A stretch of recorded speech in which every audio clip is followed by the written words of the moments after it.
EGROW webinar series. As you all know, EGROW Foundation is a research-based policy think tank in NCR, and we have been into research-based policy advice since October 2018. And as COVID set in, we started getting into the webinar modes, and we have done almost 280 webinars so far.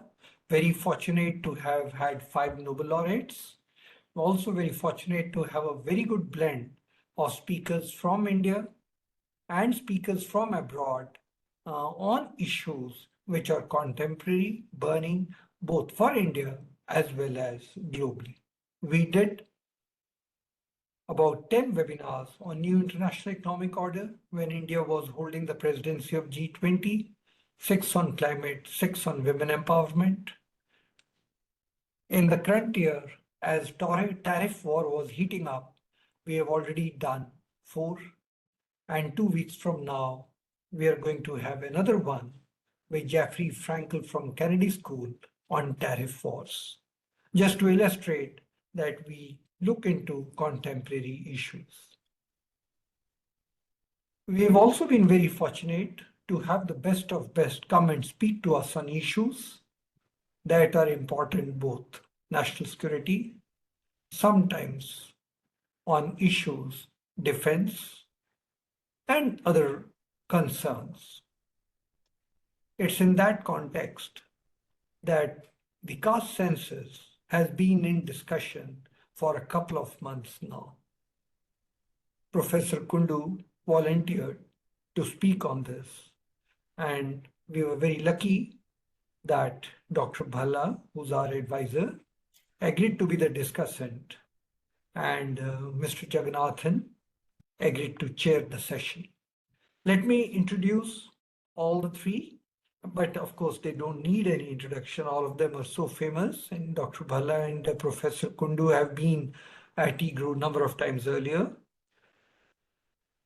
So Mr. Jagannathan is a journalist with over 47 years of experience in business and general journalism.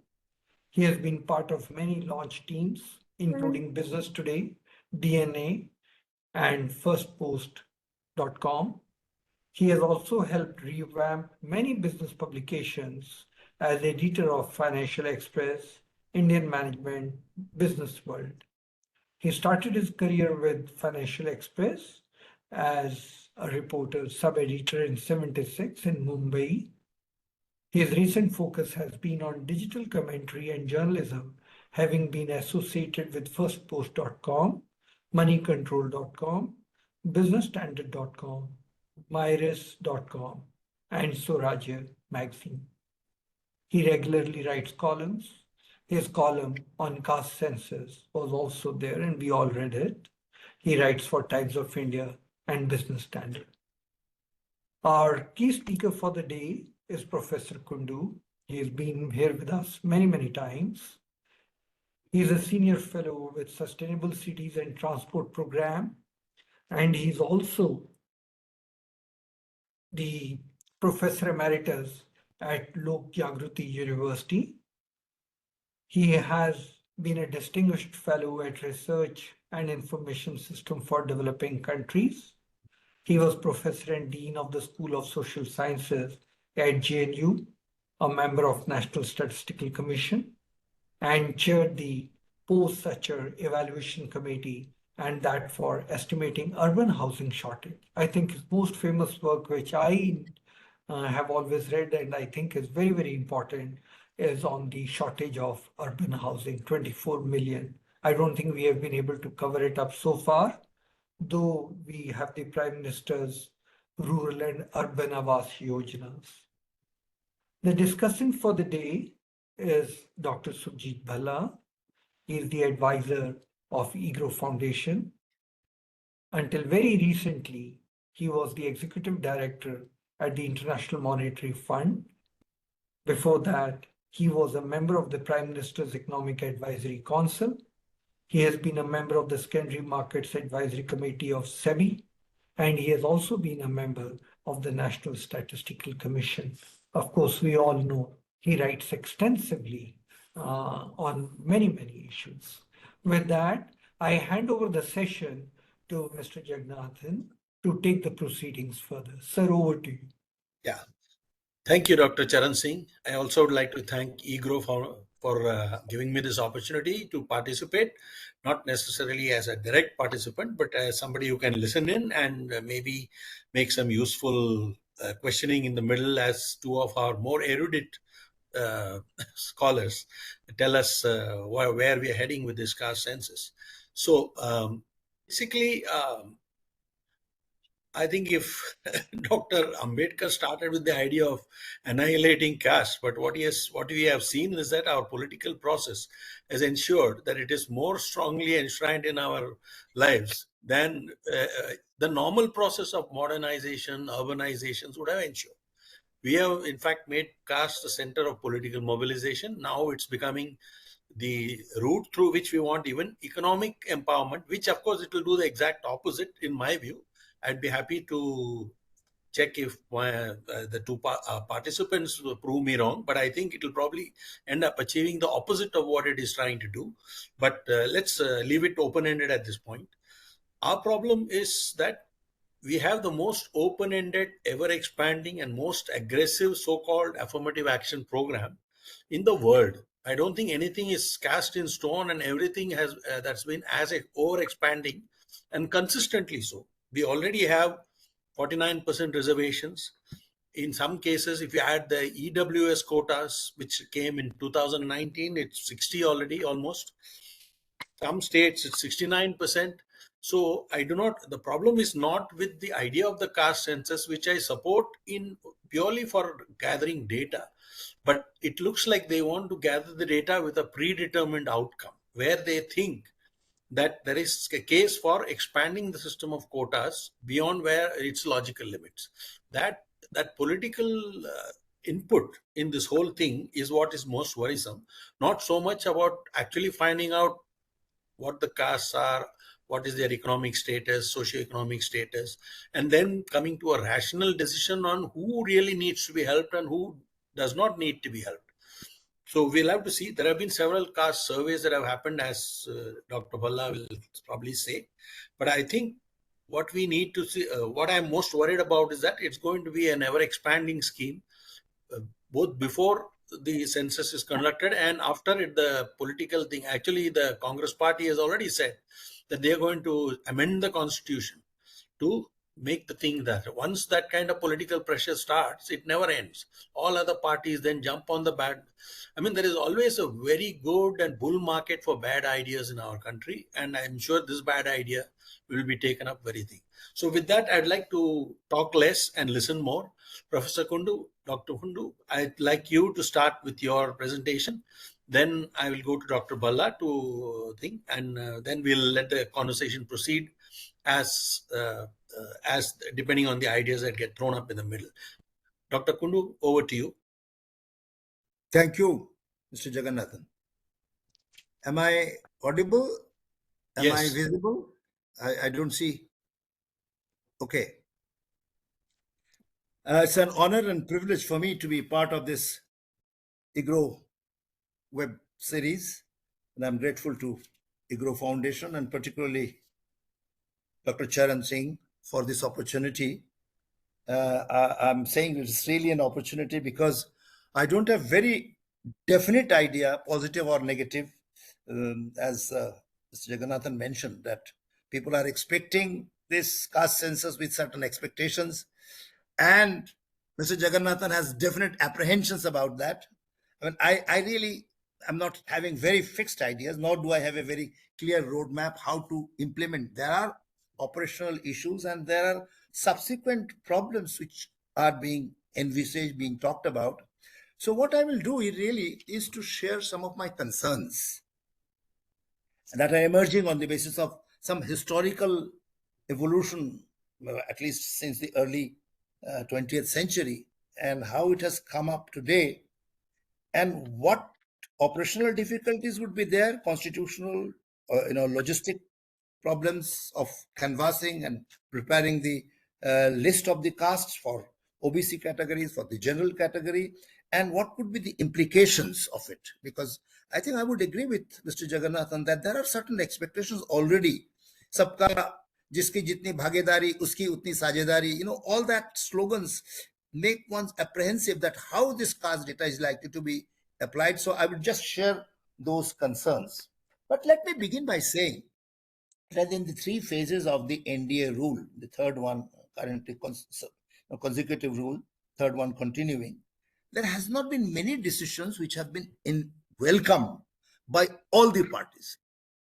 This is, I think, the two of them. One is the Sindoor, which was welcomed by all the parties, and second is the caste census. Up till 30th of April 2025, there was complete polarization. One could clearly see that the ruling party and the alliance partners were skeptic about it. They talked about problems of operationalizing it and also how the data will be used at the macro level and also at the ground level. On the other hand, you could clearly see that the opposition parties were all united, demanding it without even examining the implications of it and saying that, well, if you want to do justice, you have to fight this, resistance to organizing the caste data. Caste census is the first step in bringing justice. People have talked about the development process in the post-independence period to be caste neutral. And Umwelt has put it very beautifully. He says, well, there are three monkeys policy. One is closing the eyes, see no caste, other no, don't talk about caste and don't hear about caste, and the hands are engaged in doing that business of stopping hearing and speaking. And well, there have been strong criticism about data not being generated because data is the first thing if you want to make any plan. But nonetheless, I would say that there are serious implications of bringing the caste data in, which we need to address. While I welcome statistics to come in because that is the necessary step for any planning with social justice incorporated, and if the population percentage has changed significantly, I have feeling that there's no harm in really adjusting and taking necessary measures. But what are the other consequences which may come up? And I would like to share my concern with that. Now, when you look at the caste census conducted in 2011, it was, although called socio-economic caste census, but that was not conducted under the Census Act of 1948. Because 1948 Census Act talks about confidentiality. You cannot share that information with anyone. And if you have three houses and you have declared that the census, nobody can take you court of law saying you're paying tax only for one house because all the data is confidential. But socio-economic caste census was designed openly with one objective, and that was targeting for the poor. So everybody knew that the deprivation scores on the basis of the criteria which were given by NC Saxena Committee for Rural and Kashim Committee for Urban, those were the indicators on the basis of which the poverty card will be issued. And understandably, there were, distortions in responding because you knew there was a reporting bias which was built into the system. And I think Dr. Bhalla has analyzed it. I have also analyzed it, looking at the data coming from socio-economic caste census with the NSS data coming more or less at the same time, and see how not only the deprivation in those indicators were highly exaggerated, but also even other information were biased because they wanted to be, similar. So even the literacy and other factors also were also underestimated. But nonetheless, when Manmohan Singh government took the decision and Veerappa Moily announced it, there was not that much of enthusiasm at that time. If I'm not wrong, BJP welcomed it, but RSS did not. And the general impression of the media was on the negative. I remember India Today brought out the heading, Caste, Curse of Caste. And, well, I remember Jagasuraya writing in Times of India. He said, this is competitive casteism, So basically you are competing with one another. And I know MIDS had a big seminar which said, yes, caste data is important, but do not combine it with the census, because once caste is brought in the questionnaire, your responses are likely to be not very objective, but incommensurate what is expected of that caste. So the information may get distorted. In fact, I had also written at that time a piece saying that if you can conduct a survey for the caste and not a sense, make it a census, because census has authenticity because of the confidentiality. If some part of it is non-confidential, and that is going to be asset, is going to be, in fact, socio-economic caste census data after being collected from the household was to be put in the village committee, ward committee, or the gram sabha, and it was to be validated by the peer group. So I thought that there is a possibility of people responding in a different manner and giving information based on your caste expectations. So there were problems, and MIDS also did say that, yes, I think at that time that caste data is important, but let us collect it by some other method. But then there are people like Satish Deshpande and Omveld. They have said that, look, there are problems which are being exaggerated, and one must have that information if you really are serious about the social justice being incorporated in the development perspective and also in the welfare programs. And I go back to the 1931 census, which is being welcomed. Census of 1931, which had the caste data, last caste data, is talked about as if it's an ideal model. But look at the caste census data of 1901, 1911. At that time, caste census and even the census was seen by many of the national leaders as a tool of dividing the society. In fact, there are many national leaders say that the caste system is brought in for strengthening the divide and rule policy.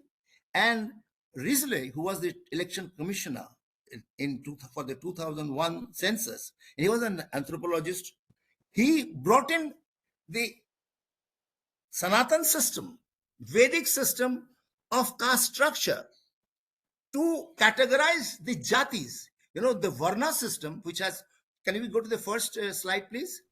I just added a few slides knowing that Mr. Jagannathan will be there, and I wanted to have his opinion on that.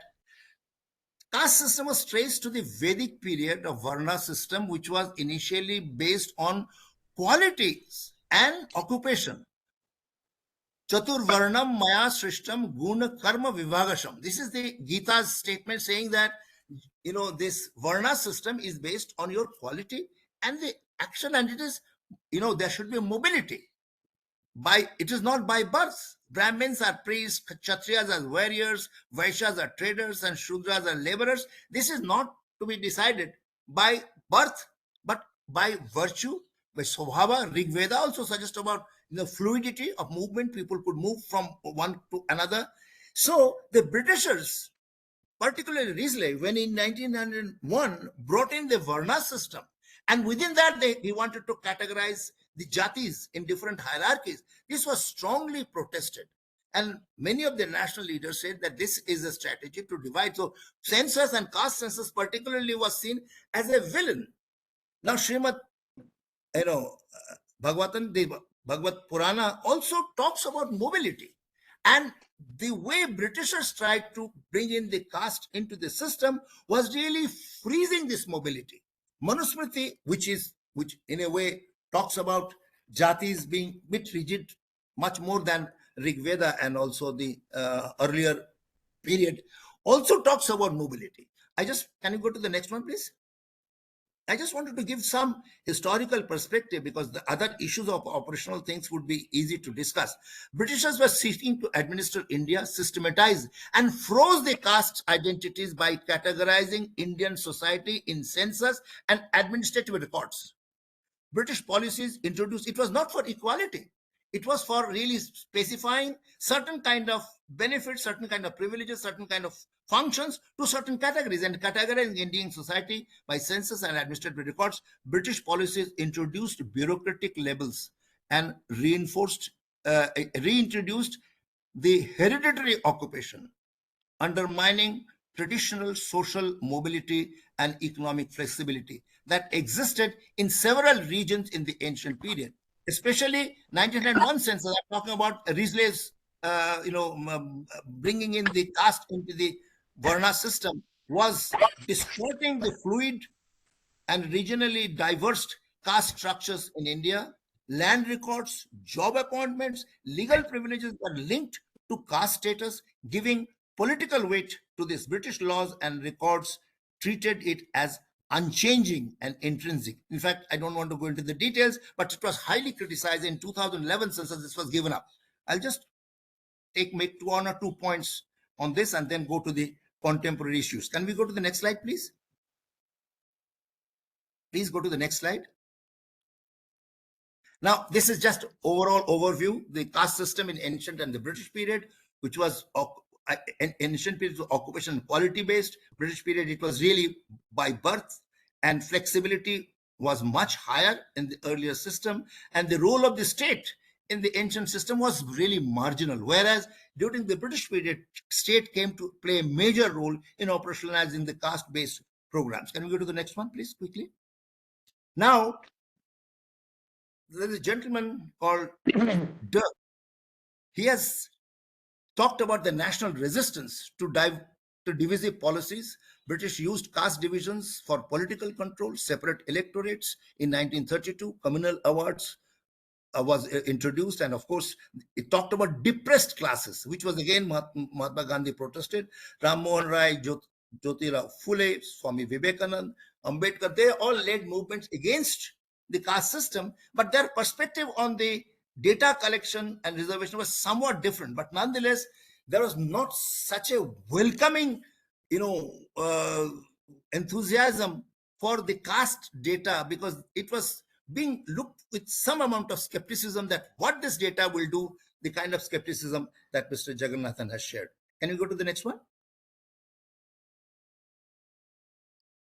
Now, I just quote Nicholas Dirk, and then I would leave my review of the evolution of the caste system.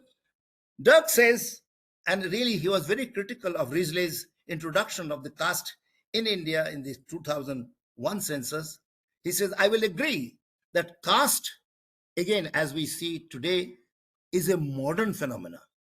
It is not as is existed in the ancient period, that it is specifically the product of an historical encounter between India and Western colonial rule. By this, I do not mean to imply that it was simply invented by the too clever British. They did not invent it. The pre-colonial period, caste was only one among the many forms of identities. But during the British period, it became the most dominant and almost the singular identity. Under the British rule, caste became a single term capable of expressing, organizing, and above all, systematizing India's diverse forms of social identity, community, and organization. In short, colonialism made caste what it is today, making caste the central symbol of Indian society. And that was a strong critique of the way Britishers tried to introduce caste system in the administration and planning processes. Please go to the next one. In fact, Sumit Sarkar, that's one important statement I wanted to make. He, in a way, agrees with that, but he says caste was, of course, not simply constructed. It had pre-colonial forms, but the process of redefining and updating caste during colonial period was not simply a project of the British rulers. Indian elites were also active collaborators in the process because they saw some benefits coming out. So please do not put the blame on the British rulers totally, but also the share has to come to the Indian elites who are collaborating with it. Please go to the next one. Now, I'm looking at the caste census as a person who has been involved in the statistical data system in the country. Now, if you say, what is a census and what is a survey? Census, you say, when you cover the entire population, statistically we say it is a census. And when you select on basis of certain criteria, certain number of observations, and study them. That's a survey. But that is really not the definition that we are having in administration. For example, census has been conducted in India in 1981. Assam was not included. 1991, Jammu and Kashmir was not included, but still it was census. Every census excludes some villages because of difficulty of reaching them. But census does not mean all the population has to be covered. As per the constitution, it is the central government's responsibility to conduct the census. So state level agencies cannot conduct any census as per the Indian federal structure. And that's why, although Bihar, Karnataka, Andhra Pradesh, Telangana called it census, and in fact in Bihar coverage was 100%.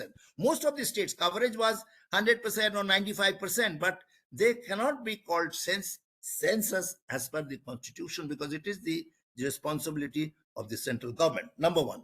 Number two, Census Act of 1948 has a confidentiality clause, as I mentioned earlier. But if you have socio-economic caste census in a way that you are sharing the information and getting it validated, then it cannot be conducted under the 1948 Census Act. And that is the reason why socio-economic caste census was conducted under an administrative order, as 1931 census in the British period. They are not constitutional within the constitutional framework, because the confidentiality clause was basically being violated. So if you are in 2028 or 31 census, whenever we have the caste census, if we are having validation, peer group validation of the assets as we did in socio-economic caste census, it has to be outside the framework of 1948, the Census Act. Otherwise, you have to keep the information confidential. And that is what I think is being proposed, that you would have a column for scheduled caste, scheduled tribes. We already have a list of the jatis. For OBC, we have a problem because we have a central list and we have a state list. I think different states, when they have conducted their surveys, they have used the state list primarily, but sometimes they have included I checked, some of the central list caste have also been included, but basically they are the state list which has been used. Now, the first question that will come in operationalization is that what should be the list of the OBCs and the general category, the caste, which will have to be taken. If you do not take the list of the jatis, for scheduled caste and scheduled tribe, we do have. But for OBCs, we have to prepare a list which will be taken. If you don't do that, you ask people to report. Do you know what happened in socio-economic caste census data? This was such a massive effort. The whole effort, I would say, not totally wasted, because part of it, which was for identification of the poor without the caste nomenclature, were used. But the caste data could not be used because there are more than 3 million castes. Because you write Jat in 9 different ways, with double T or JAT or JET. So obviously you cannot have this caste census being brought into the formal census by not listing the caste for the OBCs. For the general category, it is being suggested that we ask people to report their own caste, and classification can be done at a later stage. But the first challenge that we have is to prepare the list of the OBC caste. Please go to the next one. Next slide, please. I just have 2 or 3 other concerns to share, and then I would really like to listen to your comments. In Census 2011, for SCs and STs, the pro forma relied on official list notified under the Constitution, Scheduled Caste Order 1950, and the Constitution Scheduled Tribe Order 1950. These lists currently comprising 1,117 castes and under SC, and 890 communities under ST, are periodically updated, and this updation will have to be done. I think it is being suggested it will take about 6 months. Generally, house listing operation, which precedes the census operation, begins 1 year before, but I think it can be shortened. It can be done within 6 months' time. But the major problem would be not SC/ST list, which already exists, but having some kind of a agreement on the OBC list will have to be taken from different states, and the number cannot be more than 3,000-4,000, because then it becomes not usable. The key decisions now is whether to rely solely on the central list of OBCs, which currently includes 2,650 communities, or to merge it with the various states list and expand the scope of enumeration. Please go to the next one. Testing the reliability of the data. Here I have, used Dr. Bhalla's analysis, which he did quite some time back, that whether the data that will be given will be reliable. ACCC data was carried out by the ministry, not by the Registrar General's office. It was carried out by the Ministry of Rural Development and Ministry of Housing and Urban Poverty Alleviation for the urban areas, coordinating with the Registrar General. Socio-economic data classified by class remains unpublished due to lack of standardization of caste categories. Over 4.7 million caste names were recorded, including numerous synonyms, spellings. Somebody reported their own occupation, somebody reported his surname, somebody spelled the same thing in 10 different ways. The language variations were there, wrong entries, and all that really led to this whole data not being used properly for caste analysis. The challenge of organizing the data within a codified classification has remained largely made it unusable. Now, confidentiality is one important clause, and I must tell you, this is a statistical rule, that the data is robust. Data has temporal comparability and cross-sectional comparability with one condition: the enumerator and the respondent must not be personally benefiting from the information. If the enumerator knows that I'm going to benefit from this information, as it happens, for example, NCERT, enrollment data, is done by the people who are in the system. So they know that higher the enrollment rate, greater will be their benefit. So the data becomes much inflated as far as the enumeration is concerned, enrollment is concerned, because enumerators have a bias. Similarly, if the respondents have a bias, they think as an individual or as a community, I'm going to benefit by being classified as below poverty line. The data is unlikely to be robust. So first thing, we have to ensure that no specific expectation is tied up with this. Socioeconomic caste census data was tied up with identification of the poor, and that really vitiated the whole thing. This is the major challenge when you say we are conducting a census for a larger social interest and the development of policies, not for a specific political intervention or a economic intervention. That unless we give that and the enumeration process becomes objective and confidential, we will have problems of reliability. Please go to the next one.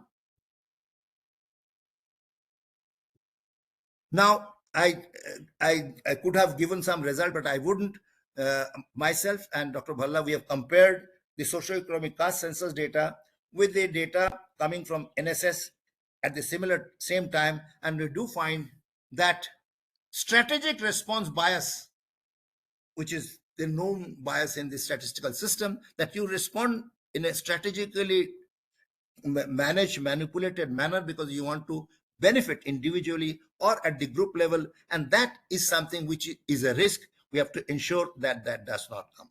Over-reporting of deprivation in the socio-economic caste census have been observed not only in the indicators used to identify the poor, but also in other indicators, because they wanted to be consistent in reporting their deprivation. So in even other indicators which are not relevant, there were consistent bias, and that is something which has to be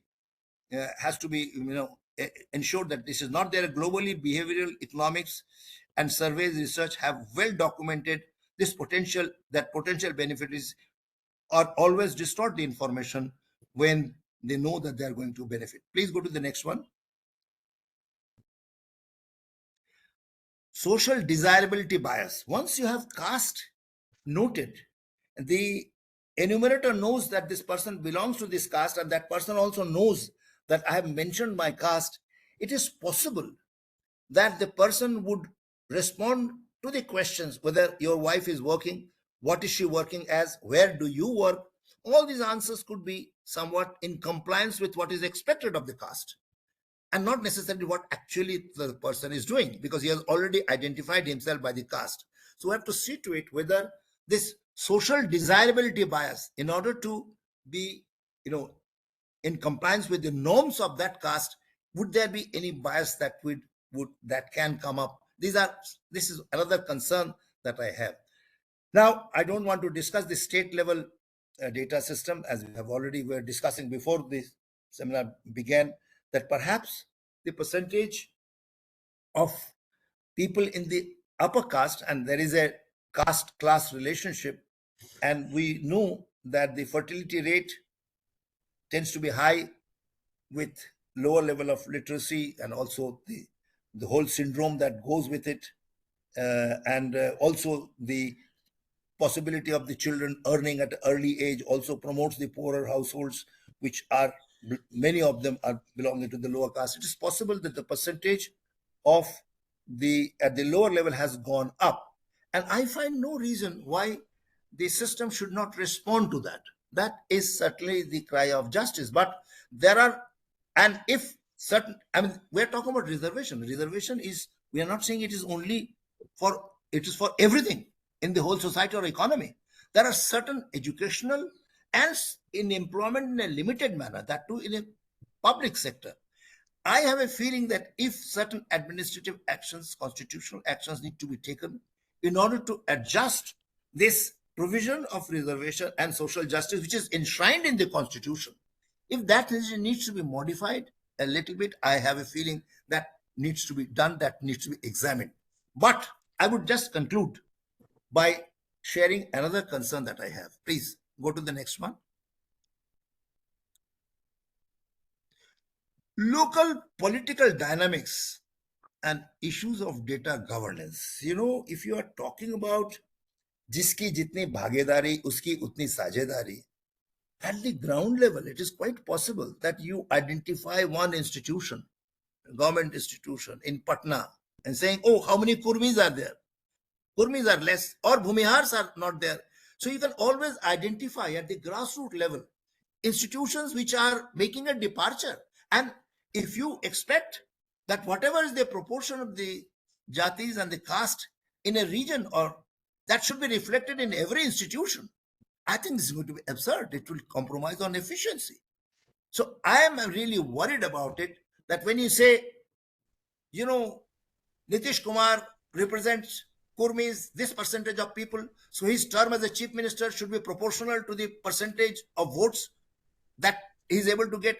I think this kind of a misuse of the data at the grassroots level, at the governance level. In fact, there are problems whether it will lead to paralysis of functioning of many of the institutions. If you start using the data in this manner, that we have to, and it is very easy for the political vested interest to identify certain issues. Jawaharlal Nehru University, how many, of different castes.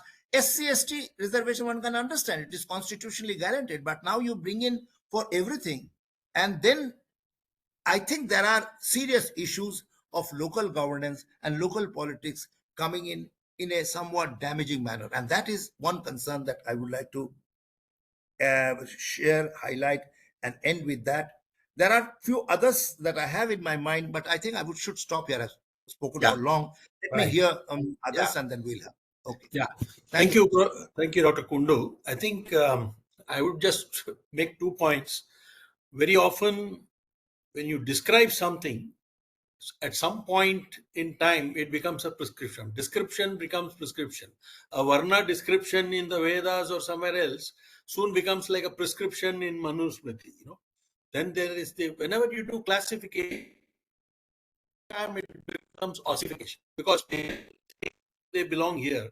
and then it sort of freezes a particular kind of identity when actually things are far more fluid. So I think the British made a mistake, though we can't keep blaming them for anything. But the fact is, they believe that society is defined by scriptural things, and they look for scriptural ways to define Indian society and the laws under which it is governed. And whereas we did not evolve from scripture, we evolved from actual practice and interaction and things like that. That's the critical difference. S.N. Bhalla of Ghent University has critically made that you have taken the European experience, how your society evolved, and tried to force fit the complexity of Indian Jati system into Varnas and other things. That was thing. Anyway, but that's in the past. We can't now undo what the British did or what anybody else did. So my point is, we now need to move on to the next stage, which is that is anything constructive going to be achieved through a high quality caste survey which avoids the biases that Dr. Kundu mentioned, and which is anonymized, and which is also intended not to ossify people into specific categories by indicating that they might be beneficiaries from that. I think this is one thing which the discussant, Dr. Bhalla, can probably focus on. Is anything useful going to come of it, or do you think it will be hijacked for purely political mobilization on the basis of caste? Or is some economic benefit surely going to come from this, where the underprivileged actually benefit from it? Or is it just some kind of a panacea that's not going to deliver on anything? Thank you very much. Your last sentence summarizes whether you want to call it a panacea or whether you want to call it much ado about nothing. At least that's what I'll try and show. So one, I want to thank Professor Kundu for giving a very nice historical perspective on this. I would have added one simple point that the most British non-Hindu are those who argue for a caste census. That's basically what my conclusion is. So let me go, there have been several articles that have come out.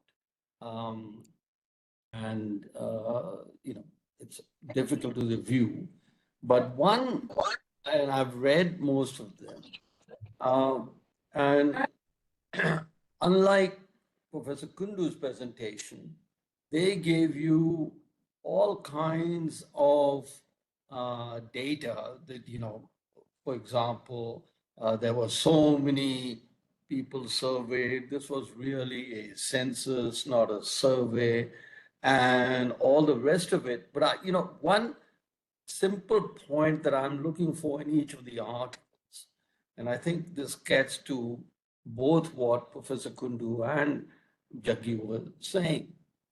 What new information are you going to get from this, regardless of how you use it, which is important, and I'll show that there isn't too many ways you can use it, that you're not going to get any new information out of this. The reason is as follows. Until 1999, the surveys, and when I talk about surveys, I'm talking about NSS surveys. NSS surveys gathered data on the caste, and they classified you either as SC or as ST. Then, starting in 1999, they added a separate category in all the surveys done since then, and that was OBCs. Now, how did they determine? So every survey India has conducted, official survey, NSS, has these 4 classifications: OBC, SC, ST, and other castes. Okay.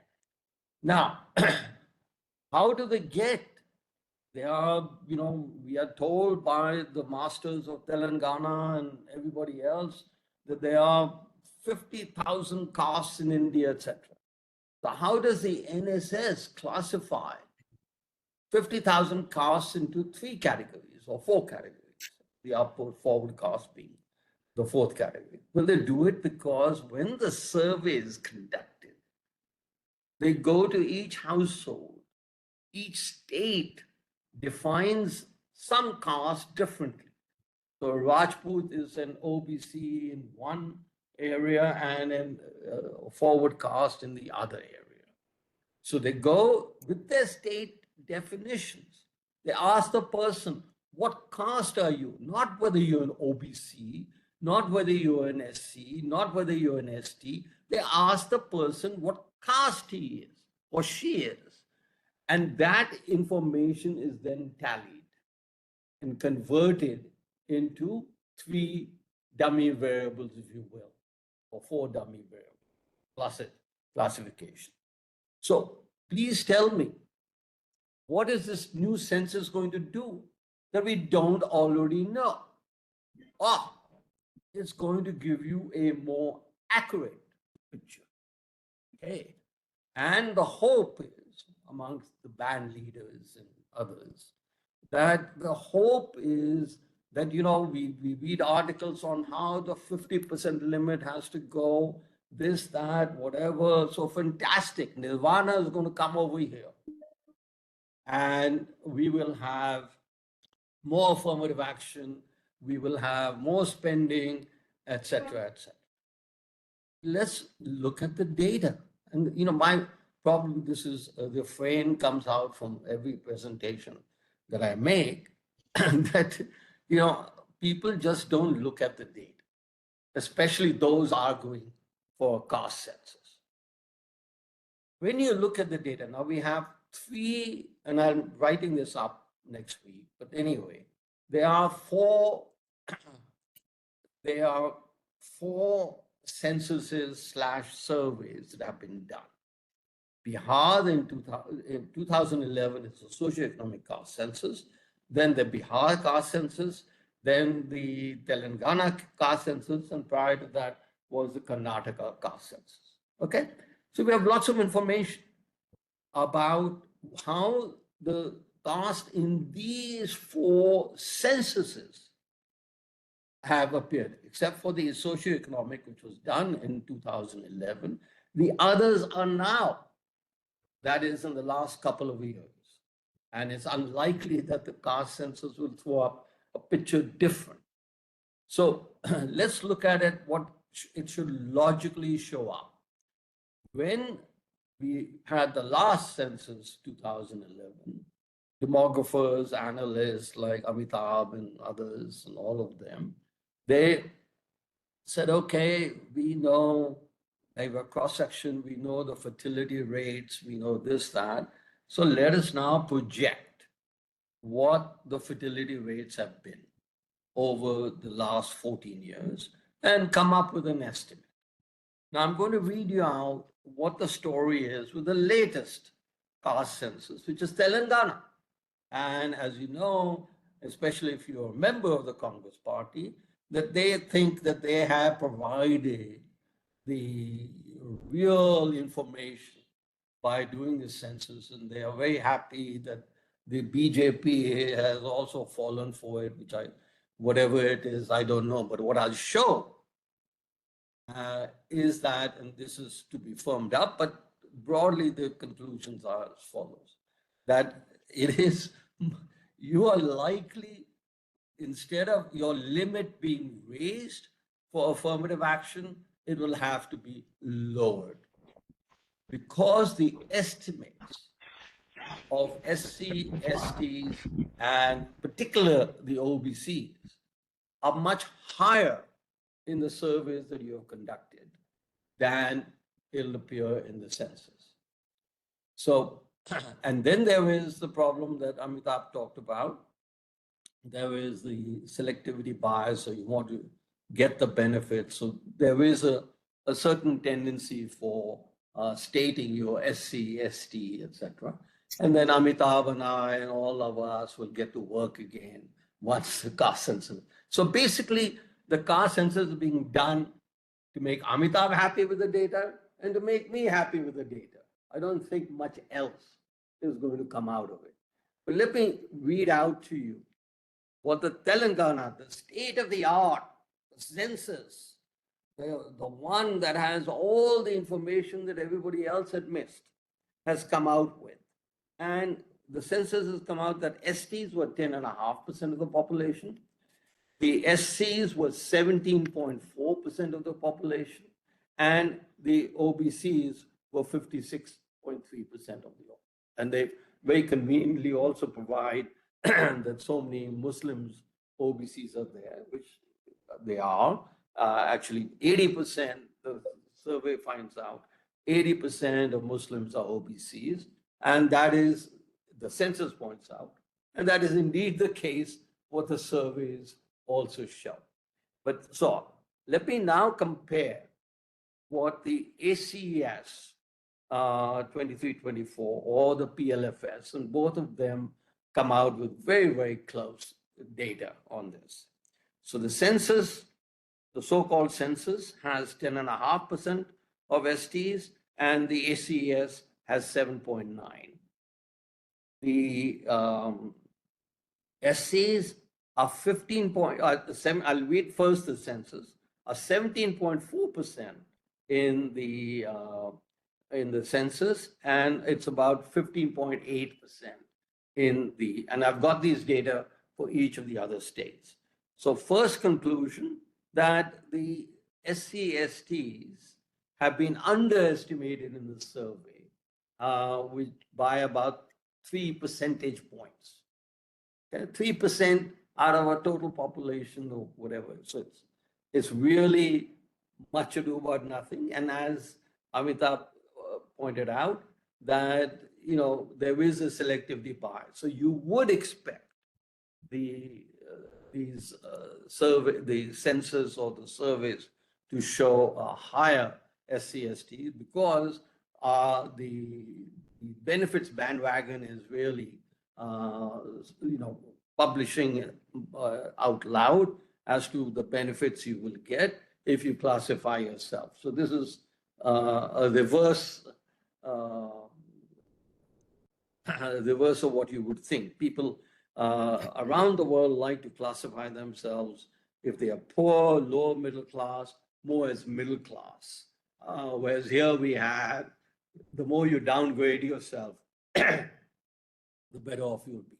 But now let me read you on the OBCs, the central concern by most of the people.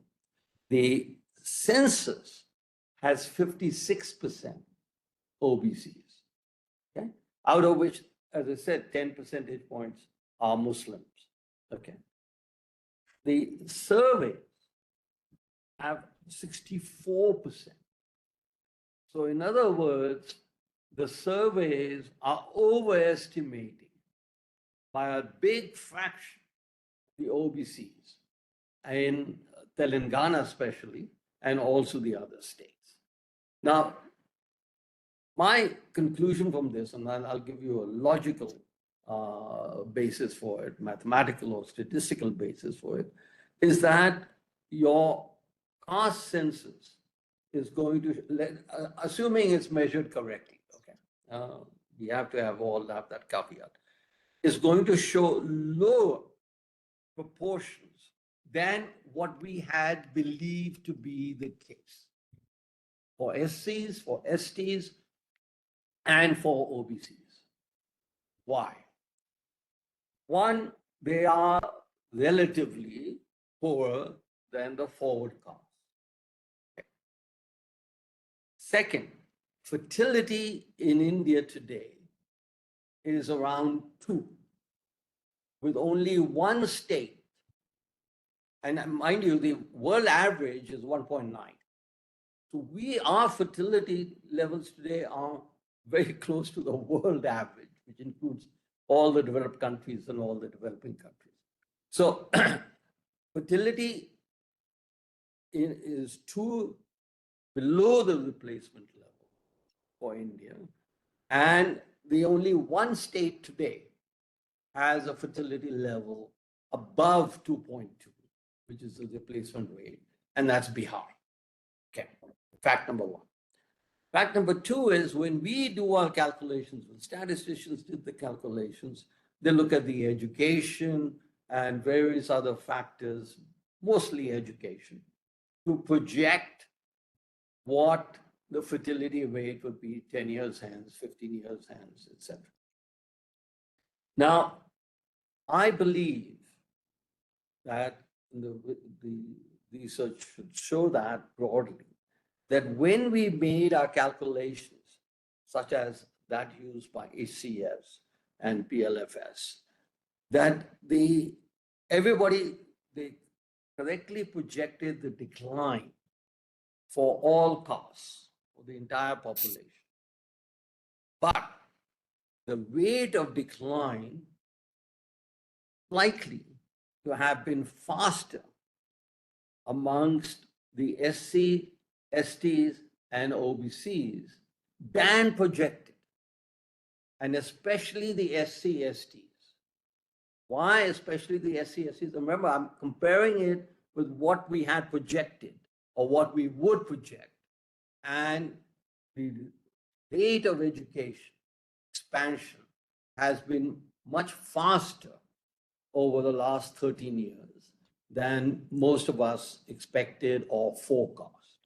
So therefore, the SCs and the STs have a much higher rate of education, women especially, and that's where the big expansion in education has been, more so in women than in men, and so forth. That is why the fertility rate has collapsed in India.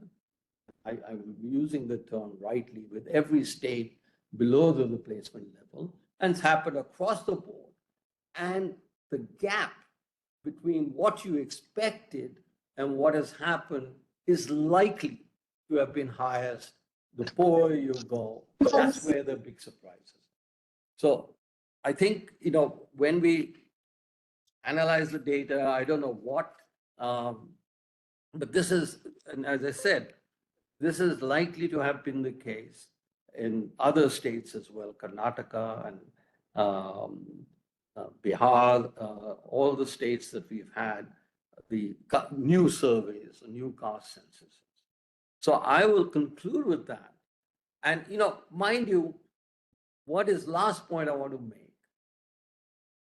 The advocates for a caste census say, oh, we will get so much information, where they work, how they work, etc., etc. First of all, a caste census is not going to give you all that. But we already have that information through the surveys. You know whether somebody is middle class, you know what their rate of growth income has been, what the rate of change of fertility has been. I mean, we know every bit of information because we do surveys annually, pretty much.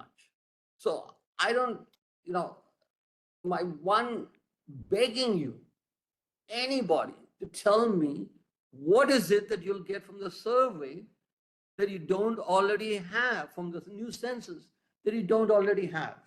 Whether they're poor, not poor, what the rate of growth of income has been, what their family size has been, what their fertility rate has been, what their marriage rate has been. You imagine a statistical question. And it has been answered in the surveys. So therefore, please tell me, what is the new information you're going to get from all of this? Apart from the fact, first, so two conclusions, no new information is going to be gone. The information, if gathered correctly, there's not too much bias, etc., is likely to show that SCs, STs, and OBCs, relatively in reverse order, are lower than what we had thought them as a fraction of the population. They're obviously more, but as a fraction of the population, they're likely to be lower. Maybe that is why the BJP has agreed at long last to support this survey or support this census. I'll end there. Thank you. Right. Yeah, thank you, Surjit. I think you made two very broad points, and if I am just summarizing, one, you say that there is no purpose caste survey because all the information we need is already there with us through multiple other surveys and data.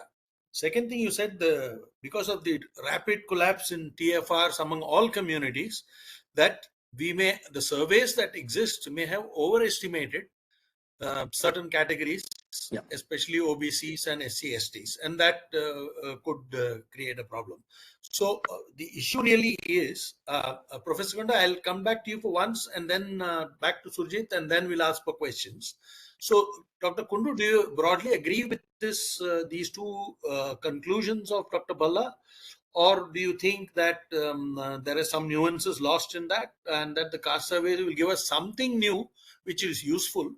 The second question I would like to ask you is, what is to I mean, if you look at the Karnataka caste survey, the guys whose numbers came down said that the survey was wrong and they refused to accept it, like the Vokaligas and things. So, if suppose what Dr. Bhalla says is true, that the certain categories may be overestimated, and if the census shows that they were indeed overestimated, do you think people will accept the results? Since the purpose of the survey, at least the political purpose, is to expand the scope of reservations in educational and job, this thing. If that is the purpose of the survey, then you don't actually need the survey. You can anyway say we are going to expand the reservation category to 70% or whatever it is. You don't need the survey, because we know that proportionately there are more OBCs than the 27% reservations we have.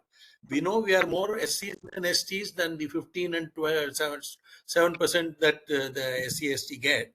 So if you just want to increase it, you don't need the survey to do it. You can say anyway, you just increase it anyway. So those 2 points, if you can respond to Dr. Bhalla.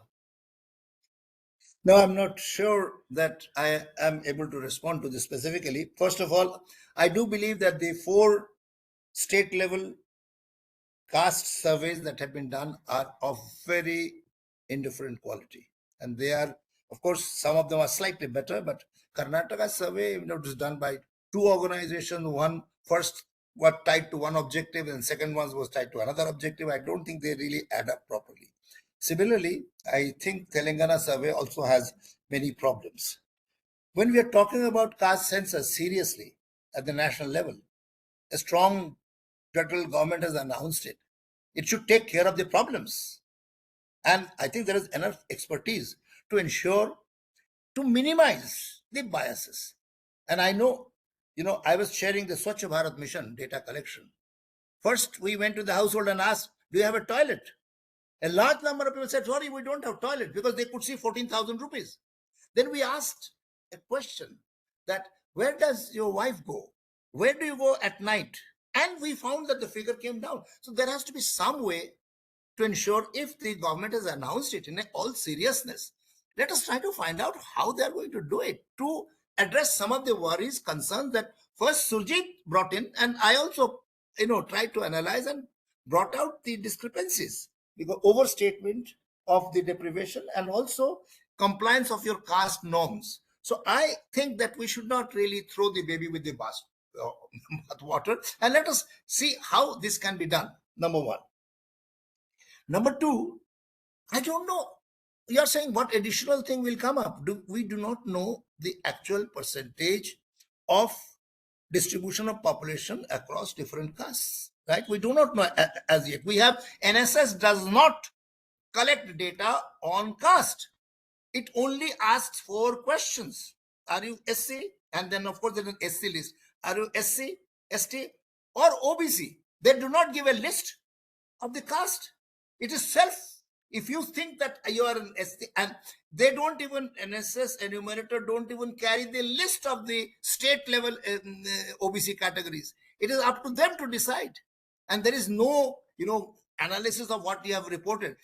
Socio-economic caste census allowed people to report their own caste the way they wanted. And that is why this has become unusable.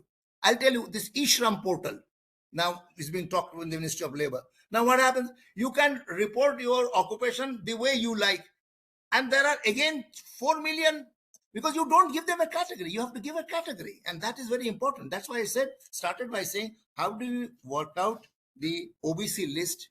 And for the general category, we may not have that. I think we need some data. And to address your question, which you have flagged, and I think that's a matter of serious concern, that are we going to The whole purpose is to increase the percentage of reservation, not necessarily. We know that reservation in many cases have reached its optimal utilization. There has to be exit policy. And I remember one of the Supreme Court judges said that we should categorize the OBCs into different ways, and there should be some kind of a reduction in that. So if you think that the percentage of poor caste have gone up over time, population is a basis. Central government is thinking of delimitation on the basis of the of the electoral constitution, on the basis of population. You can't say, oh, if the Bihar people and the UP people have produced more people, we are not responsible. The number of seats should remain the same. I don't think that would be justified. There has to be some compromise, but nonetheless, you can't say that, yes, population is no factor. We can keep the number of constituencies same, because they are responsible for the population growth. Similarly, you can't say here that if the poorer people have a slightly higher growth rate, whether it is less than they expected or not, that is, I would agree that the fertility rate has gone down for scheduled caste and scheduled tribe population for NFHS, and for Muslim population. Muslim population fertility rate is the highest, even higher than SC/ST, but the rate of decline is very high. And that's because education and other facilities have gone up. So I personally believe that one need not be terribly worried that 51% reservation has to be expanded. But nonetheless, let there be population criteria brought into many of the welfare programs to ensure justice to the vulnerable sections of the population. Thank you. Yeah.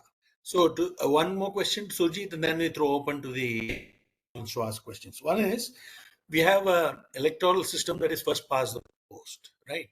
Which means that, and when the caste is a system of mobilization, and if you are going to create subcategorization of the quotas, the pressure will be to expand. Like, say, if certain castes have dominated the reservation categories within, let's say, OBCs, then that caste is going to lose out if you're going to subcategorize it, the existing 27% OBC list. If you're going to say, okay, now we need to carve out for these very backward OBCs, then obviously the people who have benefited will say, no, you expand the quota so that my previous levels remain. Okay, so the pressure from the first past the post system will be to expand it. Second thing is, the problem is we have mistaken OBC for caste, whereas it's the constitution clearly says it's other backward classes, not castes. So I have a feeling we have arrived at the category OBC the same way we have arrived at the category Hindu. That is, if you're not Muslim, Christian, or one or two other religions, then you're Hindu. I mean, you're not specifically asked whether you're Hindu or not, but you are. So OBC is like, if you're not Brahmin, Kshatriya or Vaishya, then, and nor SC/ST, then you're OBC. I mean, it's like none of the above category, So Yeah, I was just asking whether you have to comment on that. Yeah, okay. First, Jaggi, we discussed this at length. I think it was in the 2019 election, etc. And my point of view has consistently been that caste does not matter for the Yes. vote. Why? Because if it was the case, this was, I think caste matters, and I'll set up an SC in this community and maybe go down to the vocal leaguers and go down to subcasts or whatever. The other party is also not stupid. They also see the largest proportion they will choose. So I am waiting, just like I'm waiting for the caste proponents to tell me as to how it'll benefit, as to how does it matter, has mattered, forget doesn't matter, has mattered for the electoral process. So I think, is, I don't know, I'll have to think of some metaphorical explanation, but it's a mug's game to think that caste matters. But I'm waiting for the evidence. As you know, I'm an empirical person. You show me the evidence that it matters, and then I will buy whatever you're selling me. You have to first show me the evidence. Right. So, Dr. Charan Singh, how would you want the questions? Should I pick it up from, or will somebody read out the questions? Whatever you prefer, you can ask Yeah. them to raise the So- hand. My colleague and Yeah. founder, Yeah. Okay. EGROW So director. Dr. Yeah. Vishwandas has So my raised his request is, yeah. So if anybody wants to ask a question, please keep this question short and say who you want to answer that question, whether it's Dr. Bhalla or Dr. Kundu.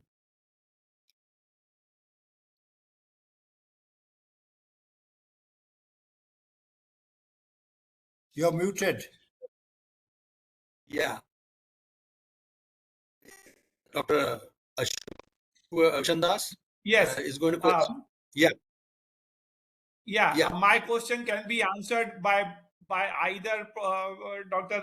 Surjit Bhalla or Professor Kundu, which I mean I leave to them because both are capable of answering my question. So it's to both of them or either of them. So the question is, Dr. Bhalla said very correctly, what is there new which we expect, which will be thrown by the caste censor. Now my worry is because we are larger issue, we are dividing perhaps the country further. Now I'm giving one simple example of partition of India in 1947. Suppose there were no census data on the religious lines, was there possibility of Pakistan having been created?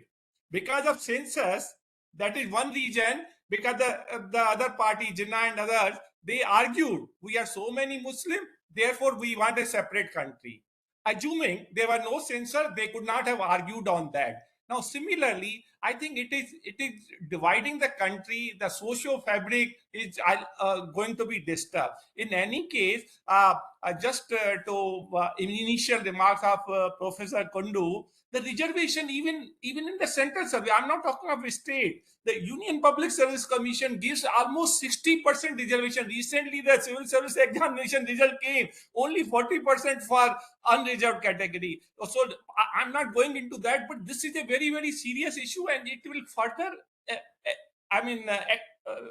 exacerbate this issue. So my request to both of the distinguished panelists to think over it, and then I would be happy to listen to their views.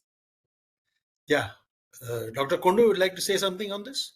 Should we take the questions, a few more questions and respond? Otherwise, we may allow only 2 or 3 people. Let's have some more questions. Yeah. So Okay. I have a Okay. question. Yeah. Please go ahead. Thank you for the insightful discussion. Sir, when I see caste, I see it in 2 terms. The first is of deprivation, how discriminated are caste, and second is of the benefit, which is getting through reservation. So is there any way for India to go back to the system where the caste can be a mobile or mobility caste? We can go back to some other or based on occupation or on the status, or it will remain the same? Because this system is just widening the gap between different castes. Yeah. Okay.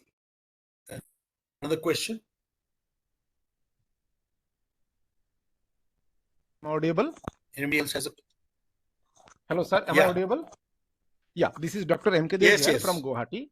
Yeah, so I would like to raise a point. Then I would be happy to get answer from Professor Bhalla. So my point is that a caste census can provide valuable data on intergenerational social mobility, particularly in terms of occupational mobility, right? So these information can help answer a long-standing question that who are the actual beneficiaries of reservation policy in education and employment? Is it the children of economically disadvantaged individuals, or is it primarily the children of those who have already benefited from the reservation system, right? Such data might offer a factual basis to reconsider the need for exemptions for a particular community within the SC, ST and OBC communities, right? So what's your take, Professor Bhalla? Yeah. Okay. Should I answer now? Well, no. Sorry, get all the questions in there. Yeah. Go ahead. Go ahead. Yeah. So on occupation, I don't know how. Let's take occupational mobility. Good question. What is there in the caste census that tell you about occupational mobility?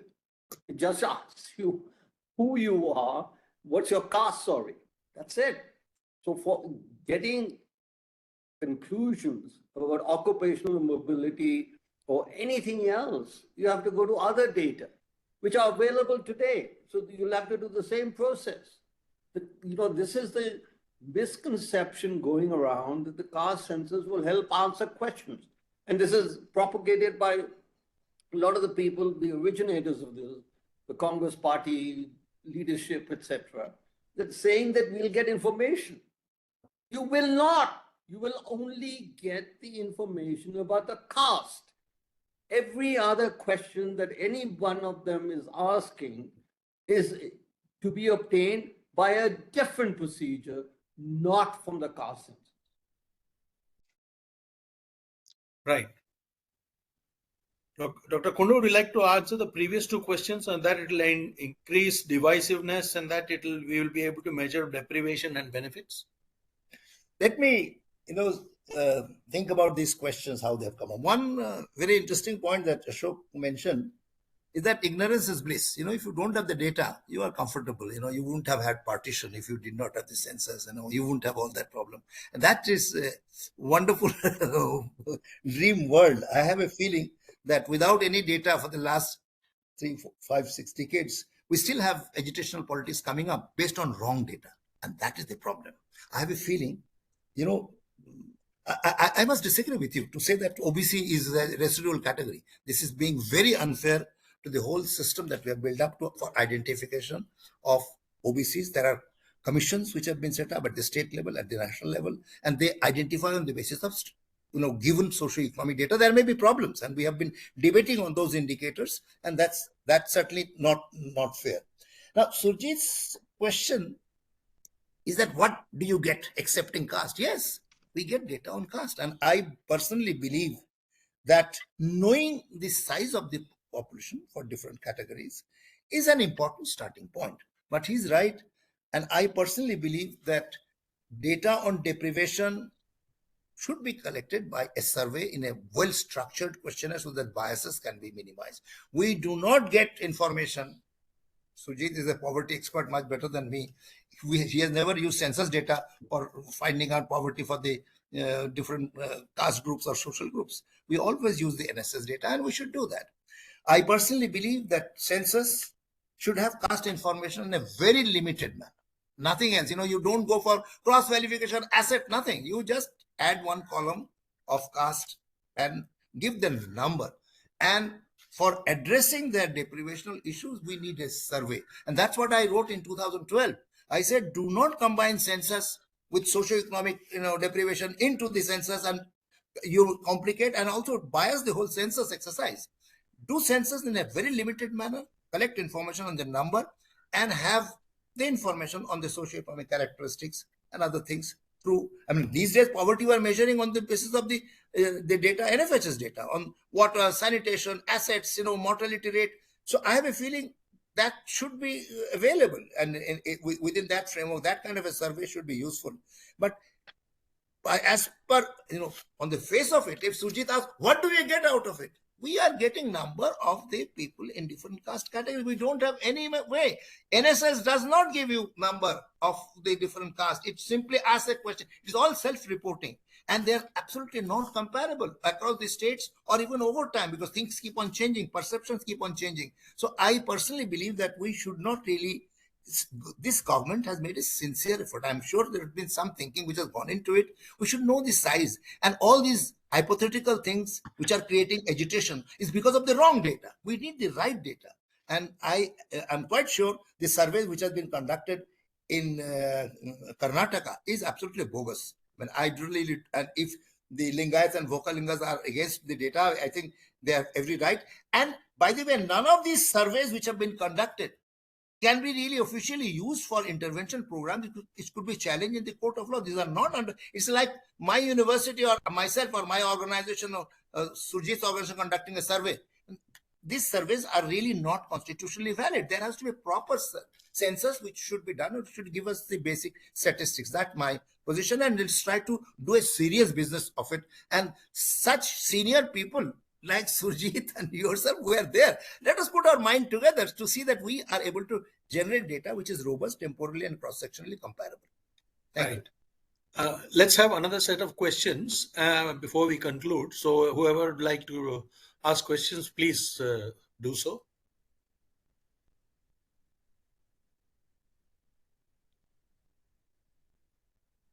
Anyone would like to ask a question? Please go ahead.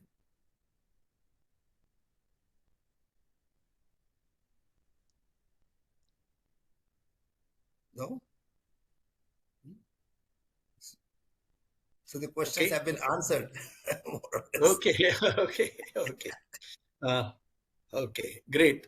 So I think there are a couple of questions in the chat box, yeah, and some of them are interesting. I don't know if Professor Kundu or Dr. Bhalla wants to yeah. have a Can you look at read them. the important ones, sir? Maybe we can then they can answer. One question I saw, the question is an assertion. I like caste census. So that kind of questions cannot be responded. And I don't like caste census. That cannot be answered. So let's pick up the questions which have some inquiries built into them. My question is, NSS and all are self-defined set of answers, but will the census be any different? Aren't you also going to ask people what caste you belong to, and then you just give an answer, but you have no way of verifying it, right? Yeah, you don't census have- data cannot be verified. Even NSS data is not to be verified. You don't say, are you working? He said, yes. You don't ask for the appointment letter, right? Similarly, for even physically challenged, if you say that have this problem, you don't give a test. Earlier, when I was chairing that, NSS survey of the physically challenged and mentally challenged, I think Surjit was also very much part of that. We thought we will take a doctor with us in the first trial round we did, but then finally we decided whatever is being reported should be taken in, and we did not find much of problems. Earlier somebody said that if you ask Bahu, she will say my mother-in-law is mentally challenged, and same thing will happen with ask the mother-in-law, but that didn't happen. We really found that responses were not so I think the self-reporting thing, we don't ask that what is your caste in NSS. We say, are you OBC? And then I found out whether when they asked the question of OBC in Maharashtra, do you take the list of Maharashtra OBC to him? No. The fellow may not know anything about the central list or state list or list in Gujarat. The person simply says, he or she, that I am OBC, and you record it at OBC. So I think that asking now OBC, when you say I'm OBC, then an option will be given. You tick one of them. Otherwise, you will end up with 3.7 million castes. So all that we have to prepare is a list of the OBCs. So you don't ask jatis. OBC, yes. Within OBC, there will be option given of, let's say, 2,500. So you have to find out and tick there. So jati is very much built into that OBC category. Okay. Similarly, for general category, it is being argued that we can ask them to respond because that is not a politically sensitive issue, and whatever they respond, on the basis of their response, a central committee can decide how to categorize them. But one can also decide about the general category caste, the jatis also, right in the beginning. So this preparatory exercise is going to be very important. Otherwise, such massive exercise that we do. For example, the economic census, we have crores, 100 crores of rupees, and the data is not being used. Similarly, migration survey by Labor Bureau, domestic worker survey, they're all not being published and brought in because there are some problems. So we have to see to it that this exercise of, caste being included in the census, not in a major way, but just one column, is something useful and provide some information which can be used. Right. Thank you. Right. Okay. We don't Any know other what questions? the useful information is, but there will be some useful information. But anyway, to be continued. Thank you. Right. So I'd like to thank all the participants for listening carefully and also asking some interesting questions. But I think the two speakers probably left no scope for too many questions because they answered them in advance. So, and also there are some polarized questions. Some people think caste will not serve any purpose. The survey will not. Others think that it should be done because it will give us some useful thing. Thank you all of us. Dr. Charan Singh, would you like to conclude on any note? Yeah, thank you very much. I think we have had a very interesting discussion, and the questions listed in the chat box are also very interesting. The most interesting one I found was where one of the participants is wondering whether Professor Kundu is going to contest the elections soon. So we'll wait Is for there any the speculation about the party that I should choose? Well, it shows that your presentation was very good. In any case, I want to really thank all of you. All of you were experts in your areas, and it was a great learning for many of us. And I think this presentation of yours, Professor Kundu, was connecting very much the past and the present. And I think the very, very relevant presentation that you prepared, the PowerPoint, which we'll be releasing tomorrow. The recording will be released tomorrow. I think we have had a very informative, interesting discussion.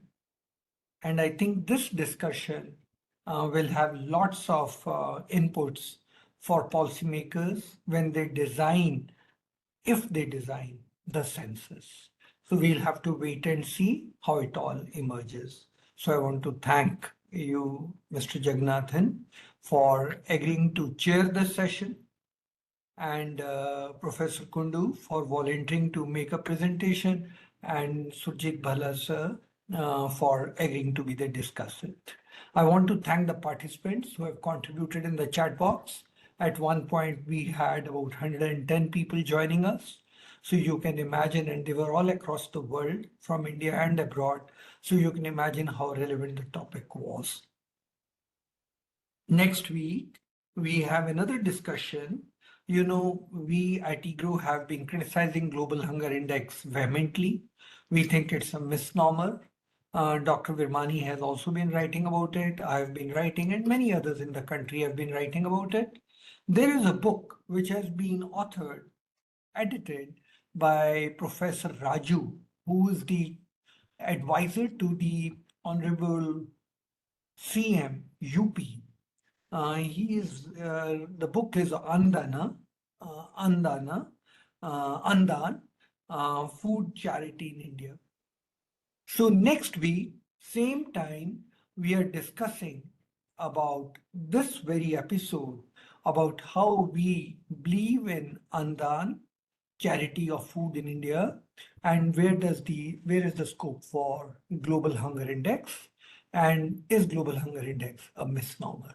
So Professor Raju will be here speaking to us along with his colleagues. So I would like you to, I'll send the flyer, but we would like you to please make a provision of joining us next week on the food charity in India. They're going to talk about various things across the country. So I would like to welcome you all for that too. Once again, thanks to all of you for being with us and making this discussion so informative and interesting. Thank you very much. Thank you. Have a great weekend. Thank Have a you. great weekend.